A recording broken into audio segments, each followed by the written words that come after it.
आज 11 डिसेंबर 2025 मी उभा आहे महाराष्ट्र राज्याची उपराजधानी नागपूर येथील यशवंत स्टेडियम या ठिकाणी।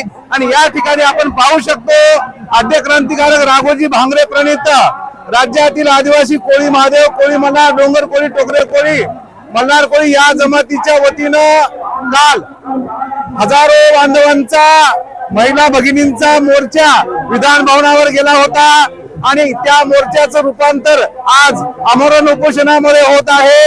आणि आमरण उपोषणामध्ये आमच्या माता भगिनी, अनेक समाज बांधव आणि मुख्य आयोजक दत्तभाऊ सुरवसे यांच्या नेतृत्वाखाली हे सगळं उपोषण या ठिकाणी परिपत्रक हातात पडल्याशिवाय नागपूर सोडणार नाही या निर्धाराने बसलेले आहेत।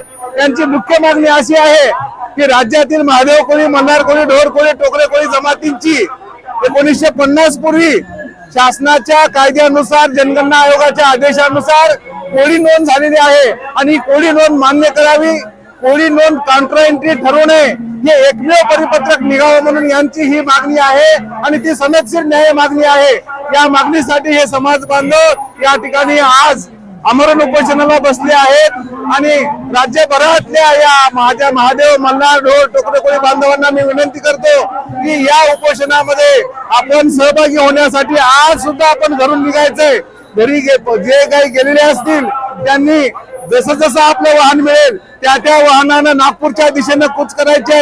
हा लढा आपल्या समाजाचा शेवटचा संघर्षाचा लढा आहे आणि हे बांधव अतिशय ईर्षेला पेटलेले आहेत। तुमची ताकद या बांधवांच्या पाठीशी राहू द्या आणि विशेषतः विदर्भातल्या जवळजवळ असलेल्या जिल्ह्यातल्या बांधवांनी जसा जसा वेळ मिळेल तसं तसं ताबडतोब निघायचंय आणि नागपूरच्या दिशेने यायचंय अशी मी सगळ्या तुम्हाला समाज बांधवांना या ठिकाणी विनंती करतो।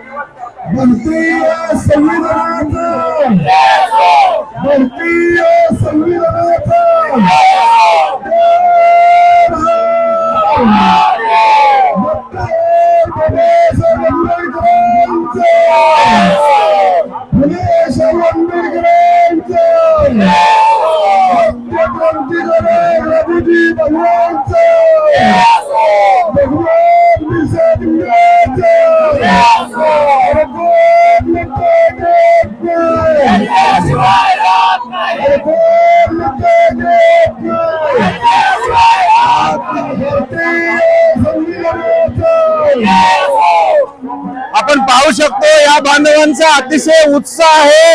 अजिबातही यांच्यातला कसोबरही उत्साह कमी झालेला नाही। ते अतिशय आपल्या लढाईसाठी सज्ज आहेत। राज्य शासनाने याची दखल घ्यावी आणि आपल्या राज्यातल्या महादेव कोळी, मल्हार कोळी बांधवांना मी परत एकदा आवाहन करतो की आपण जिथं असाल तिथून आपण नागपूरच्या दिशेने निघण्यासाठी निघायचंय। हे नागपूरचं मैदान गाजून सोडायचंय आणि आपल्या मागण्या पत्रामध्ये पाडून घ्यायच्यात। यासाठी नागपूरच्या दिशेने निघा अशी मी आपल्याला विनंती करतो। जय आदिम, जय भीम।